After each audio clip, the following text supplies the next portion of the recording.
Selamat datang di Arta Misteri, tempat di mana kisah-kisah horor, mitos, dan misteri nyata dari pelosok negeri dibongkar satu persatu. Bersiaplah, karena apa yang kamu dengar bisa saja benar-benar terjadi. Arta Misteri, buka mata, pasang telinga, karena misteri selalu mengintai.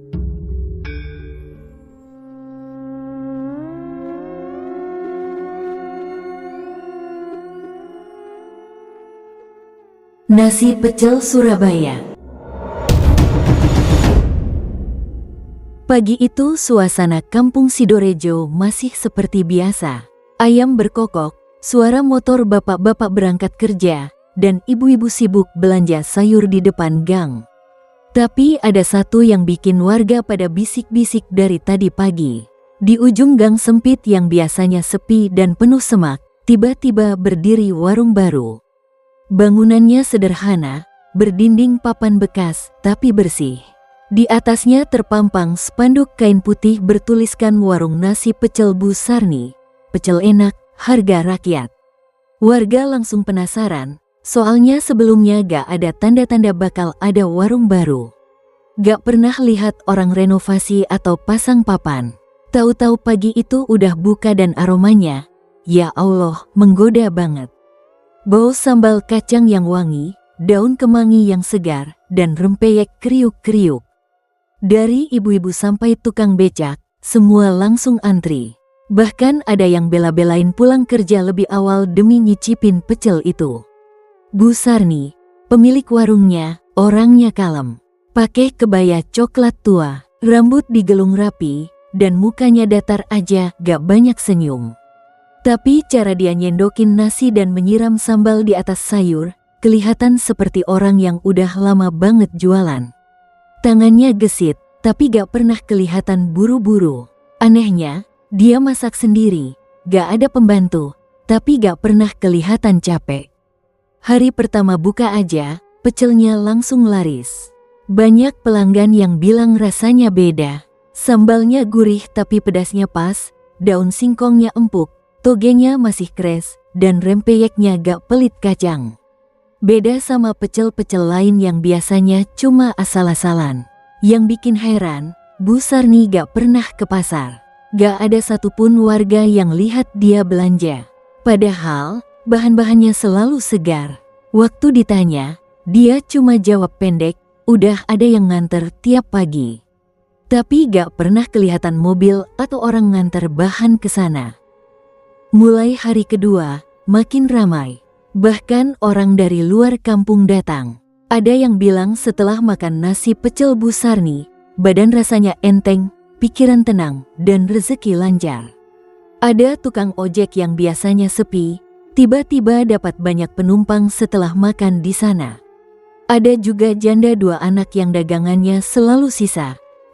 Setelah makan pecel itu, besoknya dagangannya langsung habis sebelum siang. Tapi mulai muncul hal-hal aneh juga. Pak Sugeng, warga lama yang tinggal deket warung, pernah ngeluh kalau tiap malam dia dengar suara kayak orang nangis pelan dari arah dapur warung itu. Awalnya dia pikir cuma perasaannya aja. Tapi makin lama, suara itu makin jelas. Kayak suara perempuan yang lagi kesakitan, atau nyebut-nyebut minta tolong. Bu Yanti, tetangga sebelah warung, juga pernah curhat. Katanya dia sempat lihat ada sesuatu kayak bayangan hitam berdiri di pojokan warung waktu lewat tengah malam. Tapi pas dia balik badan, bayangan itu udah gak ada. Dia mikir mungkin cuma capek atau salah lihat. Meski banyak cerita-cerita ganjil, warung Bu Sarni tetap ramai. Warga kayak gak peduli. Mungkin karena pengaruh nasi pecelnya terlalu kuat. Rasa enaknya bikin orang lupa, bikin orang ketagihan. Yang jelas, sejak warung itu buka, suasana kampung mulai berubah. Gak cuma karena bau harum nasi pecel tiap pagi, tapi juga karena rasa penasaran dan rasa takut yang mulai muncul pelan-pelan. Tapi waktu itu belum ada yang sadar kalau nasi pecel seenak itu pasti ada harga yang harus dibayar. Malam itu langit mendung, angin berhembus pelan tapi dinginnya nusuk sampai ke tulang. Di sepanjang gang Sidorejo, lampu-lampu rumah sudah mulai redup. Hanya satu tempat yang masih terang, warung pecel Bu Sarni. Padahal jam udah nunjukin pukul 12 malam lewat sedikit. Harusnya warung itu udah tutup dari sore. Tapi malam itu, lampunya nyala terang dan bau wangi pecel malah makin menyengat. Budi, pemuda kampung yang kerja serabutan, baru pulang dari warnet. Dia jalan pelan sambil nahan lapar karena tadi belum sempat makan. Pas lewat depan warung Bu Sarni, perutnya langsung keroncongan. Bau sambal kacang yang biasanya cuma kecium pagi hari, malam itu tercium kuat banget. Harum, bikin ngiler, tapi juga aneh. Kayak ada campuran bau amis tipis yang bikin merinding. Awalnya Budi cuma mau lewat aja. Tapi pas dia nengok ke arah warung, dia ngelihat celah kecil di antara papan dinding yang kebuka sedikit. Rasa penasaran ngalahin rasa takut. Dia mendekat pelan-pelan, jongkok, dan ngintip ke dalam. Pemandangan di dalam warung bikin bulu kuduknya berdiri. Bu Sarni lagi duduk di lantai dapur, di depan ulekan batu besar. Tapi yang ditumbuk bukan kacang. Warnanya gelap, seperti gumpalan daging mentah. Cairannya kental, warnanya merah kehitaman. Dan baunya, amis, nyengat, bikin mual. Di sebelahnya ada ember besar yang ditutup kain putih, dan dari sela-sela kain itu netes cairan merah ke lantai. Budi langsung mundur pelan, tapi belum sempat berdiri, kakinya nginjak batu kecil dan jatuh terduduk. Bunyi bruk dari tubuhnya yang nyenggol dinding kayu bikin suasana jadi hening seketika. Gak ada suara, hanya detak jantung Budi yang makin kencang. Dia tahan napas, berharap gak ketahuan. Tapi beberapa detik kemudian, pintu warung itu berderit pelan, kebuka sendiri. Dari dalam, muncul Bu Sarni. Tapi kali ini wajahnya gak datar seperti biasa. Senyumnya lebar, terlalu lebar sampai ujung bibirnya kayak robek. Matanya merah berair, tapi tajam. Dia berdiri tegak, sambil bawa piring nasi yang udah dikasih pecel lengkap dengan rempeyek. "Mas Budi," katanya pelan. "Laper ya? Sini, makan dulu, gratis kok buat tamu istimewa malam ini." Budi mau kabur, tapi badannya gak bisa gerak. Kayak ada yang nahan, tangannya gemetar, kakinya lemas. Dalam kepalanya muncul suara yang bukan miliknya, suara lirih yang bilang, "Makan saja, satu suapan, nanti kamu paham rasanya." Tiba-tiba, dari belakang Bu Sarni muncul bayangan hitam. Tingginya hampir 2 meter, tubuhnya kurus banget kayak tinggal tulang. Wajahnya gak jelas, tapi matanya merah menyala. Makhluk itu berdiri diam, seakan menunggu sesuatu. Bu Sarni melirik ke belakang, lalu balik menatap Budi. "Ayo mas," sebelum dia marah. Saat itu juga Budi berhasil bangkit. Dengan sisa tenaga, dia lari secepat mungkin meninggalkan gang. Nafasnya ngos-ngosan, keringat dingin mengucur deras. Sampai di rumah, dia langsung kunci pintu dan rebahan di lantai, masih gemetar. Tapi yang lebih parah, meskipun baru aja mengalami kejadian menyeramkan, rasa lapar di perutnya justru makin menjadi-jadi. Dan mulai malam itu, Budi gak bisa nahan diri buat gak mikirin nasib pecel Bu Sarni. Setelah kejadian malam itu, hidup Budi berubah drastis. Sejak dia ngintip dapur warung Bu Sarni, rasa takut dan penasaran terus menghantui pikirannya. Tapi yang paling parah, rasa laparnya gak pernah hilang. Makan apapun di rumah, dari nasi padang sampai mie goreng buatan ibunya, semua rasanya hambar. Perutnya terus bunyi, kepalanya berat, dan pikirannya terus mengarah ke satu hal, nasi pecel Bu Sarni. Pagi-pagi buta, sebelum warung buka, Budi udah nongkrong di depan. Begitu warung dibuka, dia langsung duduk dan pesan satu porsi. Anehnya, Bu Sarni seolah gak kaget lihat dia balik lagi. Wajahnya tenang, senyumnya tipis, dan tangannya langsung menyendok nasi, menyiram sambal, dan meletakkan rempeyek di atasnya. "Makan yang kenyang ya, Mas Budi," ucapnya sambil mengedipkan mata pelan. Begitu suapan pertama masuk ke mulut, Budi langsung ngerasa dunia di sekitarnya berubah. Rasanya jauh lebih enak dari sebelumnya. Setiap kunyahan bikin badannya ringan, matanya terang, dan pikirannya plong. Waktu dia selesai makan, dia ngelihat sekeliling. Semua pelanggan yang makan di sana mukanya kayak bahagia banget. Senyum sendiri, duduk tenang, ada juga yang matanya merem kayak lagi meditasi. Kayak nasi pecel itu punya kekuatan yang gak masuk akal. Hari demi hari, Budi makin kecanduan. Gak bisa sehari pun tanpa makan pecel Bu Sarni. Bahkan dia rela ngutang demi bisa makan di sana. Badannya mulai kurus, matanya cekung, dan sering ngomong sendiri. Teman-temannya pada heran, tapi Budi susah diajak ngobrol. Dia cuma bilang, pecel itu beda, kalian gak akan ngerti. Sampai akhirnya, Budi cerita ke satu-satunya teman dekatnya, Andra. Mereka udah temenan dari kecil. Andra yang awalnya gak percaya, akhirnya diajak Budi buat makan bareng di warung Bu Sarni. Andra awalnya ragu, tapi karena kasihan lihat Budi makin aneh, dia ikut juga.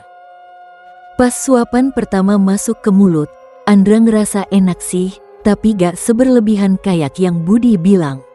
Tapi malamnya, Andra mimpi aneh. Dalam mimpinya, dia duduk di bangku panjang warung Bu Sarni, sendirian. Di depannya ada sepiring nasi pecel yang sangat harum. Tapi pas dia mau makan, sendoknya nyendok sesuatu yang keras. Bukan tempe atau rempeyek, tapi telinga manusia. Andra langsung muntah dalam mimpi itu, tapi tangannya terus nyendok, seolah badannya gak bisa dikontrol. Lalu dia melihat lauk di piring itu berubah bentuk. Ada mata yang masih terbuka, gigi, dan bahkan potongan kepala yang masih berdarah segar. Semua disiram sambal kacang seperti biasa. Lalu dari belakang dapur muncul suara pelan, lirih, dan nyaring di kepala Andra, "Kamu yang ketujuh, kamu yang terakhir." Andra bangun sambil teriak. Badannya basah keringat, nafasnya ngos-ngosan. Tapi anehnya, dia merasa lapar. Perutnya bunyi keras. Dan yang paling bikin ngeri, dia bisa ngerasain rasa sambal pecel Bu Sarni di lidahnya. Seolah dia beneran makan di mimpi itu. Keesokan harinya, Andra nyamperin Budi dan cerita tentang mimpinya. Tapi Budi cuma senyum lebar, matanya kosong, lalu bilang, "Kamu udah dicicipin, tandanya udah nempel di kamu, Andra." Andra ngerasa ada yang salah, sangat salah. Dan entah kenapa, sejak itu, dia mulai lihat hal-hal ganjil. Bayangan hitam berdiri di depan cermin. Bau darah muncul setiap kali dia buka kulkas. Dan suara bisikan itu makin jelas, makin sering. Suara yang bilang, "Pecel enak, darah segar, kamu akan paham rasanya." Sejak mimpi aneh itu, Andra jadi nggak bisa tidur nyenyak. Setiap malam dia kebangun dengan keringat dingin, perut keroncongan, dan rasa lapar yang gak bisa dijelaskan. Tapi dia tahan, sebisa mungkin gak mau lagi ke warung Bu Sarni. Dia tahu ada sesuatu yang gak beres di sana, apalagi setelah Budi makin gak karuan. Budi sekarang kayak orang kesurupan. Siang hari dia masih bisa senyum dan ngobrol, tapi malam-malam sering keluyuran sendiri sambil komat kamit. Matanya merah, kadang jalan tanpa alas kaki, dan dia sering ketok-ketok pintu rumah tetangga cuma buat nawarin pecel. Tapi pecelnya gak dibungkus dari warung Bu Sarni, dia bawa sendiri dalam rantang, dan katanya dimasakin langsung oleh Bu Sarni khusus buat dia.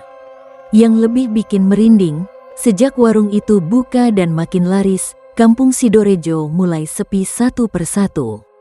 Gak langsung hilang semua, tapi beberapa warga mulai gak kelihatan. Pertama Pak Anwar, tukang becak tua yang biasanya mangkal depan musola. Katanya ke rumah anaknya di Malang, tapi sampai sekarang gak ada kabar. Lalu Mbak Reni, penjual gorengan di pojokan gang, hilang juga. Ibunya nyari kemana-mana tapi gak ketemu. Warga lainnya cuma bilang, mungkin pindah. Tapi Andra sadar, Mereka semua punya satu kesamaan, mereka semua pelanggan setia nasi pecel Bu Sarni. Andra makin resah. Dia mulai nyari tahu lebih jauh tentang Bu Sarni. Tapi gak ada yang tahu dari mana asalnya. Gak ada KTP, gak pernah ikut pengajian, dan gak pernah ngobrol sama tetangga. Cuma buka warung, masak, jualan, terus tutup. Waktu ditanya siapa suaminya atau anaknya, dia cuma senyum tipis dan bilang, "Saya sendirian, Mas." Suatu malam, Andra nekat ngajak Doni, temannya yang paling berani, buat ikut ngintip dapur warung Bu Sarni. Mereka datang tengah malam, bawa senter kecil dan masuk lewat rumah kosong sebelah warung. Mereka manjat dinding bambu dan ngintip dari atas. Dari celah atap, mereka lihat suasana dapur Bu Sarni gak seperti dapur pada umumnya.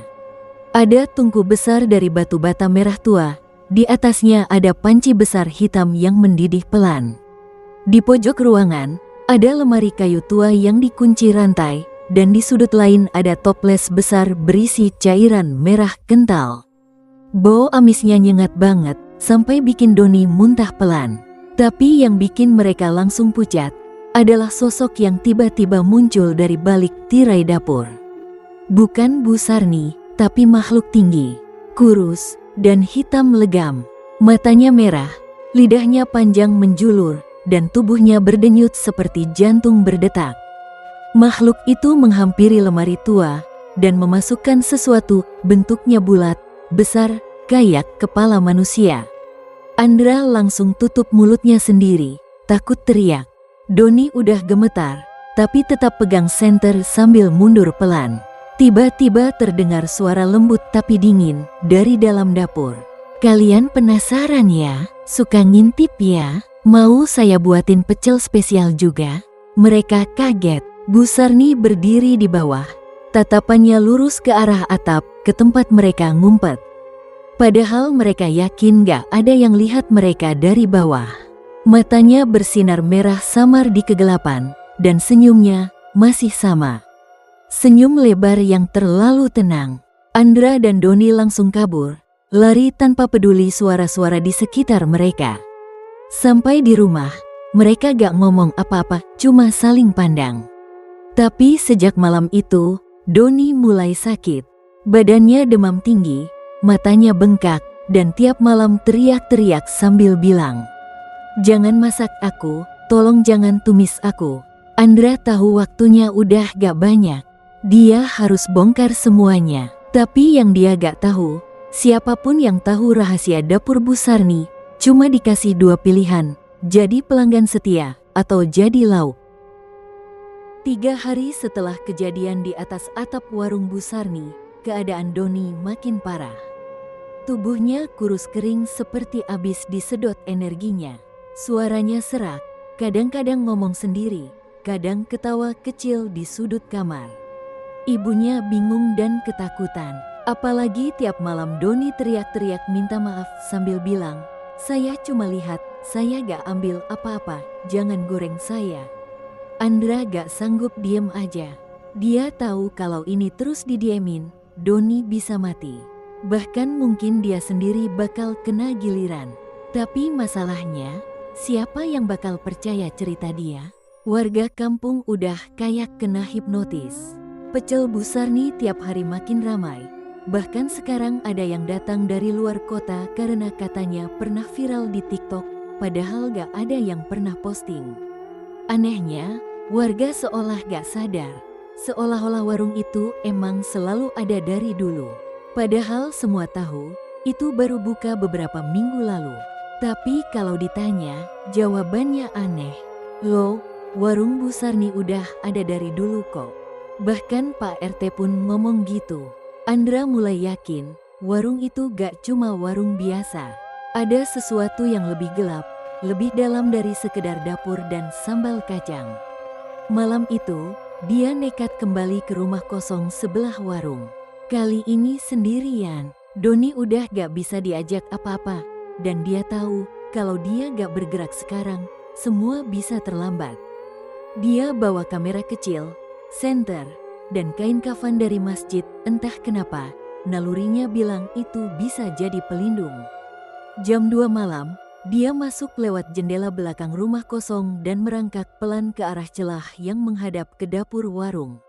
Suasana malam itu lebih sunyi dari biasanya. Angin pun gak berani bergerak.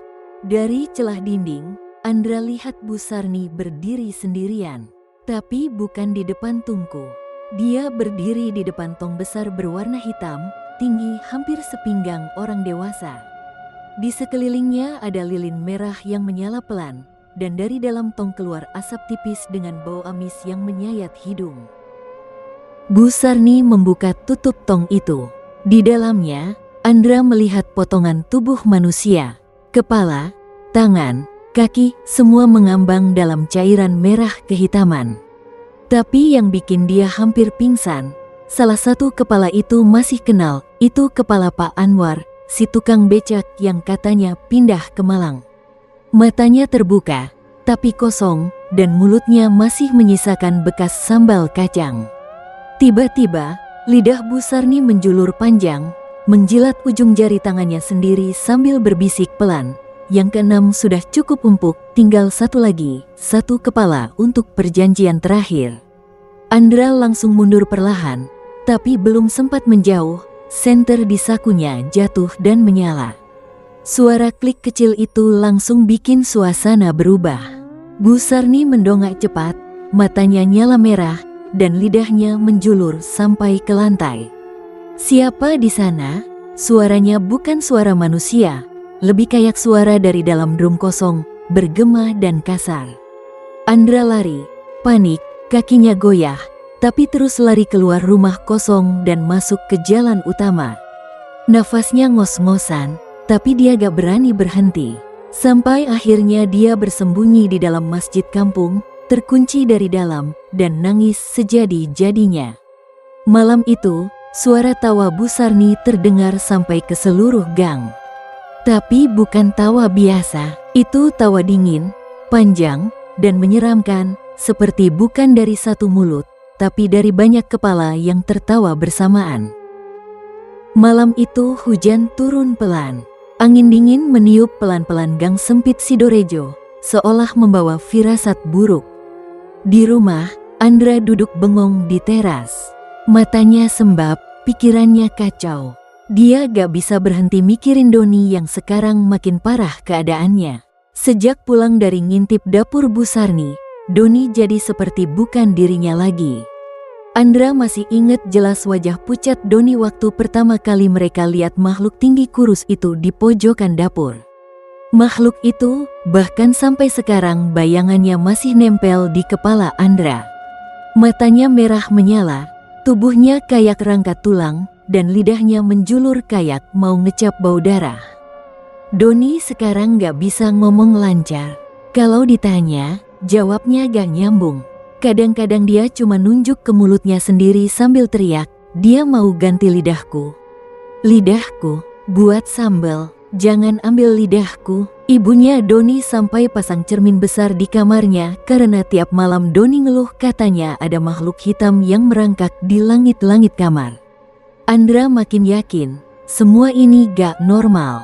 Tapi dia juga sadar, dia gak bisa ngelawan sendirian. Tapi siapa yang mau diajak? Orang-orang di kampung udah terlalu terpikat sama pecel Bu Sarni. Bahkan mereka mulai kayak lupa hal-hal penting.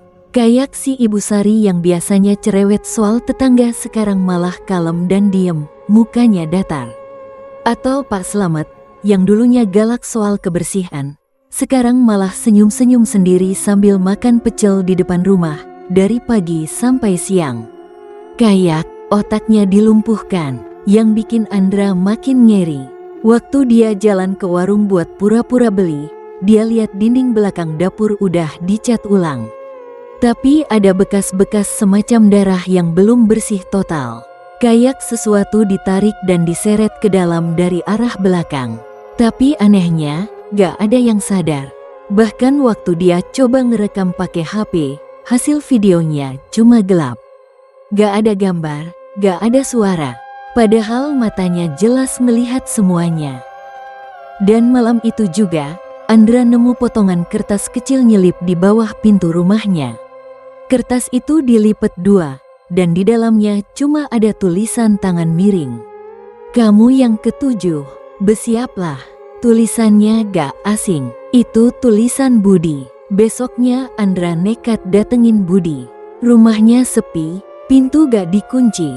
Dalam rumah, gelap dan bau aneh menyengat. Kayak bau bangkai dicampur sambal basi. Di dalam kamar, Budi duduk diam di pojok. Mukanya pucat, matanya cekung, dan mulutnya kering. Tapi dia senyum waktu lihat Andra. "Andra, kamu datang juga?" "Ya, bagus. Kamu harus ngerti, semuanya bakal selesai kalau kamu ikut," katanya pelan. Andra mundur pelan. "Apa maksudmu, Bat? Kamu ngirim kertas itu?" Budi cuma senyum. "Bukan aku yang nulis. Dia yang suruh. Dia suka kamu. Katanya kamu istimewa. Darahmu harum." Andra langsung kabur dari rumah Budi. Jantungnya berdetak kencang. Tapi sebelum keluar, Budi sempat teriak, "Kalau kamu gak datang malam ini, dia yang bakal datangin kamu, Andra." Dan malam itu, Andra gak berani tidur. Lampu dia nyalakan semua, pintu dia kunci rangkap. Tapi tepat pukul 3 pagi, ada suara dari dapur belakang rumahnya. Bukan suara orang, tapi suara ulekan batu besar yang nabrak-nabrak pelan, seperti sedang menumbuk sesuatu. Andra gak berani lihat ke arah dapur. Dan untuk pertama kalinya, pecel yang enak itu terasa seperti hukuman. Malam itu seperti malam biasa, tapi bagi Andra, semuanya terasa berbeda. Meski lampu di rumah menyala semua, rasa gelap seperti menyelimuti seluruh ruangan. Jam di dinding sudah menunjukkan pukul 3 lewat sedikit, tapi matanya belum bisa merem. Kepalanya penuh dengan suara-suara dari dapur. Bukan suara orang, tapi suara duk-duk, seperti ulekan batu yang menghantam sesuatu dengan ritme lambat. Pelan, tapi terus-menerus, seolah sengaja bikin jantung ikut berdetak lebih cepat. Andra berdiri di depan pintu kamar. Tangan kanannya pegang senter kecil, tangan kirinya megang kain putih dari masjid. Dia bimbang, mau buka pintu dapur atau enggak. Tapi suara itu makin keras. Dan ditambah lagi, aroma itu. Bau sambal pecel, tapi bukan sambal biasa. Kali ini ada bau daging yang dibakar, seperti sate, tapi amis dan menyengat. Campur aduk antara wangi dan ngeri. Pelan-pelan, Andra buka pintu dapur. Lampu dapur mati, tapi dari luar jendela, ada cahaya remang-remang berwarna merah. Seperti ada api unggun di luar rumah. Tapi dia tahu, gak ada yang bikin api jam segini. Pas dia buka gorden jendela, dia lihat sesuatu yang bikin lututnya gemetar. Di halaman belakang rumahnya, berdiri sosok tinggi kurus. Tingginya 2 meter lebih, kepalanya botak, dan kulitnya hitam legam seperti arang terbakar. Di sebelahnya, ada tungku besar yang menyala, dan di atasnya ada panci yang mendidih. Asap naik pelan, membawa bau seperti sambal kacang bercampur darah. Dan yang bikin Andra langsung mual, di dekat tungku ada seseorang yang lagi diikat. Kepalanya ditutup kain, tapi tubuhnya menggeliat-geliat minta tolong. Seperti korban yang siap dimasukkan ke dalam panci. Tapi bukan makhluk itu yang menggerakkan, melainkan Bu Sarni sendiri, yang berdiri di depan panci, tangannya belepotan darah, senyum di wajahnya makin lebar. "Selamat malam, Mas Andra." Suaranya terdengar jelas, meski mereka terpisah kaca jendela. "Akhirnya kamu datang juga." Andra langsung lari dari dapur, kunci semua pintu, dan naik ke lantai 2. Tapi pas dia masuk kamar, dia kaget setengah mati. Di atas kasur, ada nasi pecel. Porsinya utuh, masih hangat, lengkap dengan rempeyek, daun singkong, dan sambalnya merah segar. Tapi yang bikin jantungnya nyaris copot, di atas nasi itu ada potongan jari manusia tertata rapi di samping tempe goreng. Andra langsung muntah. Dia buang semua isi perutnya di lantai. Tapi baunya tetap ada, bahkan makin kuat. Saat dia balik badan, nasi pecel itu hilang. Gak ada jejaknya, kasurnya kosong, tapi suara di telinganya masih ada. Makan, Andra, jangan nolak rezeki. Malam itu, Andra gak bisa tidur. Dan paginya, dia mutusin buat ngelapor ke Ustaz kampung, Pak Kiai Harun, yang dikenal paham hal-hal gaib. Tapi pas sampai ke rumahnya, Andra dapat kabar buruk. Pak Kiai Harun hilang sejak semalam. Istrinya cerita kalau terakhir dia keluar rumah sekitar jam 10 malam. Katanya mau ketemu seseorang yang minta bantuan. Tapi gak pernah balik. Yang lebih aneh lagi, di halaman depan rumah Pak Kiai, ada bungkusan daun pisang dengan isi nasi pecel. Masih hangat, dan sambalnya menyimpan potongan kecil rosario milik Pak Kiai. Andra jatuh terduduk, tangannya gemetar. Dia sadar, sekarang dia sendirian. Warung Bu Sarni gak lagi sekadar tempat makan. Itu altar, tempat perjanjian. Dan kini tinggal satu korban lagi sebelum semuanya genap. Dan korban terakhir sudah dipilih. Langit malam itu kelihatan aneh. Warna hitamnya lebih pekat dari biasanya, tanpa bintang, dan awan seolah menggantung di atas kampung Sidorejo. Angin dingin berhembus pelan seperti bisikan gaib yang bawa kabar buruk. Jam dinding rumah Andra menunjukkan pukul 11 malam. Tapi perasaan di dadanya seperti sudah lewat tengah malam. Sejak pagi, Andra udah ngerasa bakal ada sesuatu yang terjadi malam ini. Badannya lemas, kepalanya berat, dan suara ulekan batu terus muncul di kepalanya.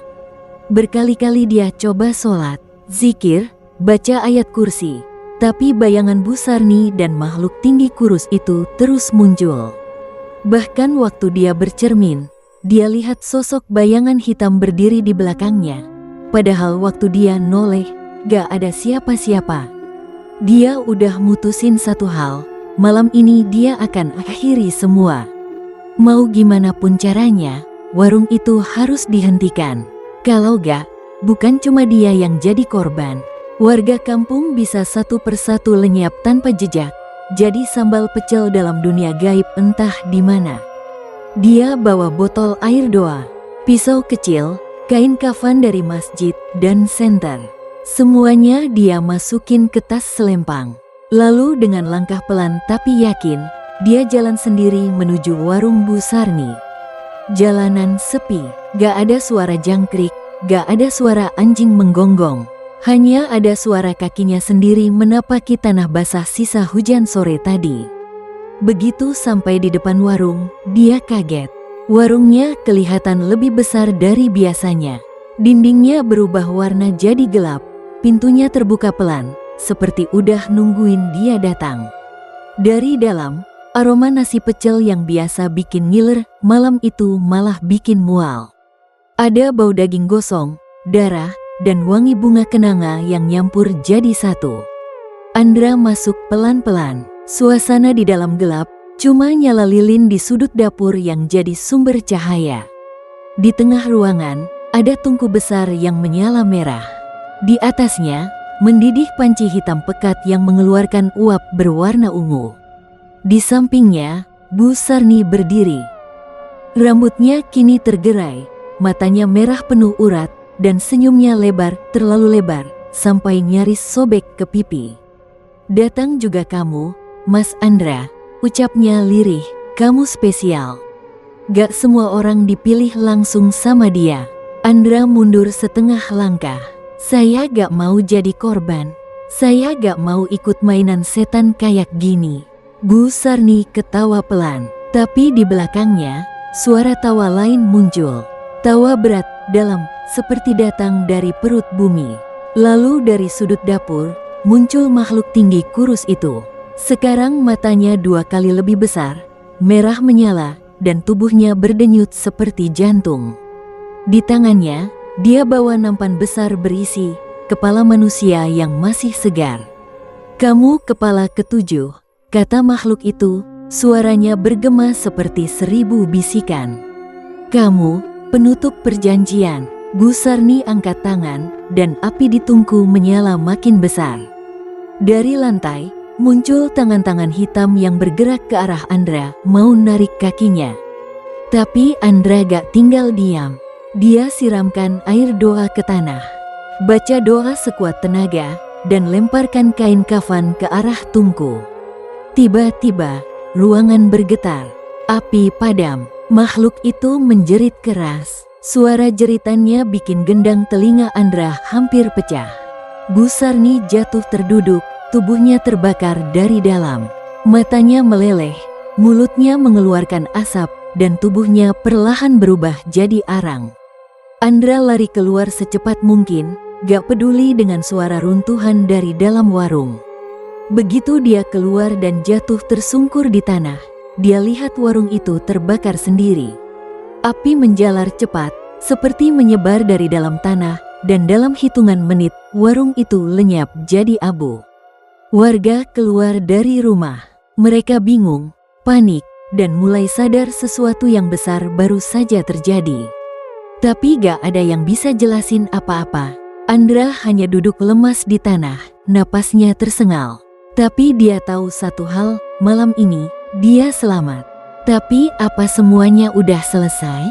Belum tentu, karena sebelum api menghabiskan semuanya, Andra sempat melihat di dalam tungku.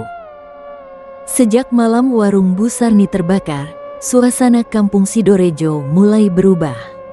Warga yang dulunya seperti dalam pengaruh sesuatu, pelan-pelan mulai sadar. Mereka saling cerita kalau selama beberapa minggu terakhir, mereka sering mimpi aneh. Ada yang mimpi makan nasi yang berisi rambut manusia, ada yang mimpi masak sambal dari darah bayi, bahkan ada yang ngaku gak ingat sama sekali sejak warung itu buka. Tapi yang paling berubah adalah Budi. Dia ditemukan 2 hari setelah kejadian, duduk di pinggir sumur tua di belakang rumahnya. Matanya kosong, mulutnya bisik-bisik gak jelas, dan tubuhnya gemetaran. Waktu Andra coba ajak ngomong, Budi cuma nyebut satu kalimat berulang-ulang. Dia belum kenyang, dia belum kenyang. Andra ngira semuanya udah selesai. Tapi ternyata enggak, mimpi buruk belum berhenti. 3 malam berturut-turut, Andra mimpi dirinya duduk di warung Bu Sarni yang udah terbakar. Tapi anehnya, warung itu berdiri utuh lagi dalam mimpinya. Bahkan lebih besar, lebih megah, dan dipenuhi banyak. 3 malam berturut-turut, Andra mimpi dirinya duduk di warung Bu Sarni yang sudah terbakar. Tapi anehnya, dalam mimpinya warung itu berdiri lagi, utuh, megah, bahkan lebih besar dari sebelumnya. Meja-mejanya dari kayu jati mengkilap, lantainya berlapis batu hitam halus, dan dindingnya dipenuhi hiasan kepala manusia yang tersenyum. Di tengah ruangan, Bu Sarni berdiri mengenakan kebaya merah darah. Wajahnya utuh seperti dulu, tapi matanya kosong dan hitam pekat. Di hadapan Andra selalu tersedia sepiring nasi pecel. Nasinya putih hangat, sambalnya harum, tapi lauknya bukan tempe atau rempeyek.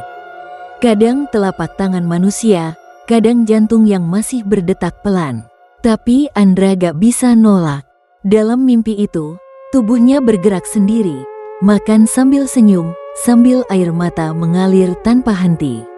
Setiap abis mimpi itu, Andra bangun dengan lidah terasa asin dan tangan gemetar. Perutnya mual, tapi anehnya merasa lapar. Selalu lapar, dan baunya, entah kenapa, dia mulai bisa cium bau sambal pecel itu di tempat-tempat yang gak masuk akal, di bantal, di buku sekolah, bahkan di sajadah. Suatu malam, Andra bangun karena dengar suara ulekan lagi.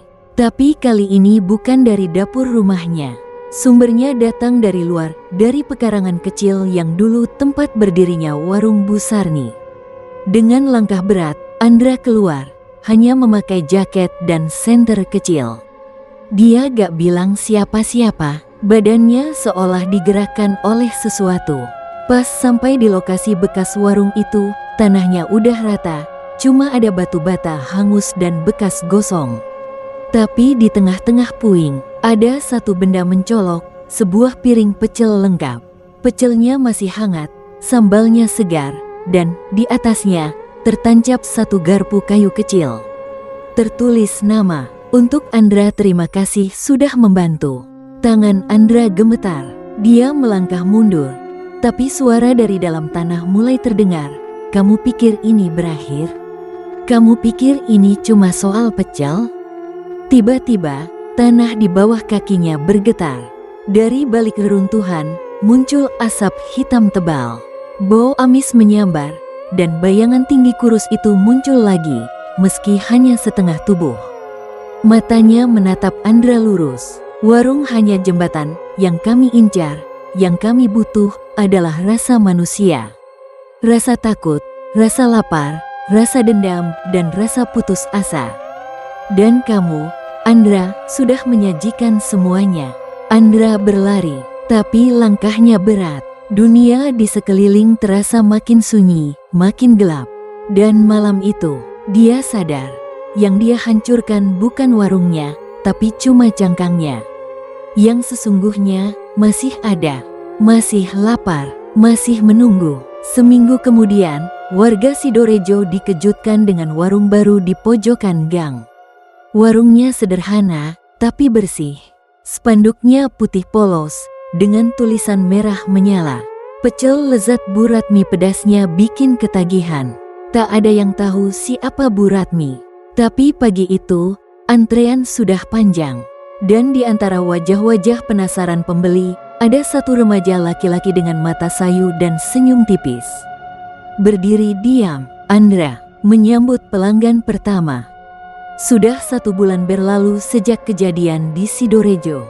Warung nasi pecel yang dulu jadi pusat perbincangan, kini cuma tinggal kenangan yang tak berani disebut siapapun. Warga sepakat gak ada yang ngomongin nama Bu Sarni lagi.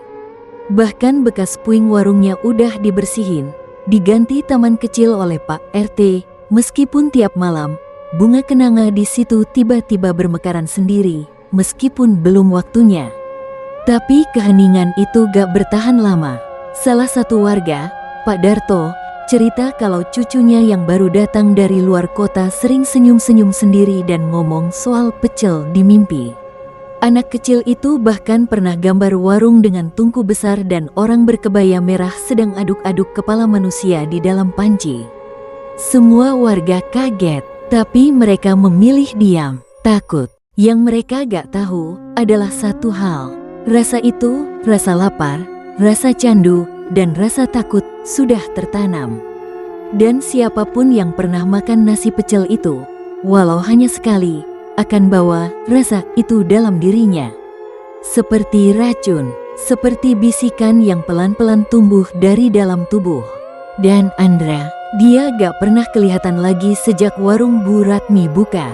Tapi orang sering lihat siluet seseorang berdiri di dalam warung, meski warung itu katanya tutup. Beberapa warga ngaku, kalau malam-malam lewat situ, mereka bisa cium aroma sambal kacang yang khas dan kadang dengar suara dari dalam warung. Sambal hari ini lebih pedas dari kemarin. Dan kalau kamu suatu hari lagi lewat gang sempit di Surabaya, lalu tiba-tiba cium bau nasi pecel yang harum banget padahal gak ada warung di situ, jangan noleh, jangan berhenti, jangan tanya, karena begitu kamu cobain, kamu juga akan dimasukkan ke dalam daftar yang lapar selamanya.